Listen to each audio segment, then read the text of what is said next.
So I recently watched The Devil Wears Prada 2 and I hated it. I really didn't think I was going to hate it that much, but that was probably one of the worst movies I've ever seen. And this is coming from somebody who really liked the first Devil Wears Prada. So let's just get into it. I could tell from the first 3 seconds of the movie that I was not going to like it. And it was because the editing was so fast paced. It said the studio name, and then it cut to a shot of the city, and then it said Devil Wears Prada 2. And I could tell right away, like, the editing was so fast paced. I was like, I don't like this. I'm not gonna like this. If the editing is going to be this quick, this fast paced, I'm not going to like this. I think a lot of movies nowadays, they appeal to, or they try to appeal to a younger demographic and or people with that so-called TikTok brain rot, whatever it is that most people are afflicted by these days. Because from the filmmaker and studio's point of view, if the scenes are not fast enough, then the audience is just going to, they're afraid that the audience is just going to start zoning out, tuning out, not paying attention to the movie. So they feel that they need to make it super, super fast, the cuts. But it was very noticeable for me and very jarring. And I just felt like it really took away from the movie. Another thing I didn't like was Meryl Streep's character. And I'm surprised myself to say this, but I felt like she was one of the weakest parts of the movie, both as a character and as an actress, which is, I never thought I would say that, because Meryl Streep is, of course, everyone's favorite actress of all time, including mine, one of my favorites.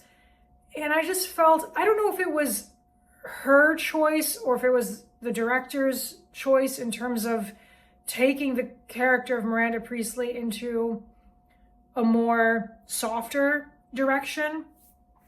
But I just felt like it was such a stark departure from who Miranda Priestly was in the first movie that it just felt like a completely different character. It didn't feel like the Miranda Priestly that we all grew to love/hate in the first movie.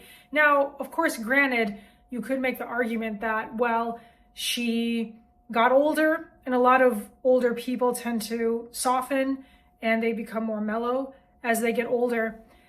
But for me, I could look at Anne Hathaway, Stanley Tucci, and Emily Blunt's characters and apply that logic to their characters, because they seemed like they kept the essence of their characters while still maturing them and add more depth and layers and growth to their characters. But it still felt like those characters we grew up to love. But Miranda Priestly just felt like she was a different character who was trying to be Miranda Priestly.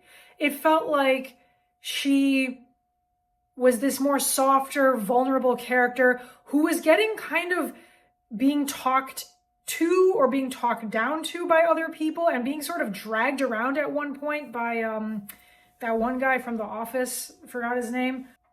And I was like, Miranda Priestly would never allow anybody to talk down to her, to drag her around like a dog.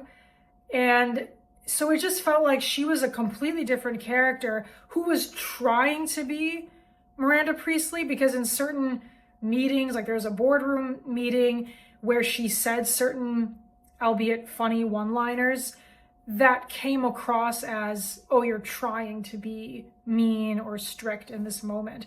So it just felt like oil and water sort of colliding with her character. So yeah, I was very surprised that I really did not like Meryl Streep's direction with that character. Everyone else I really liked. I was surprised at the hate that Anne Hathaway was getting about her character. I read that a lot of people thought she was obnoxious and she did not act very well, that her performance was a bit lackluster and she did not act very well as Andy, which I don't see where that perspective is coming from. I've always really admired Anne Hathaway. I think she's a fantastic actress.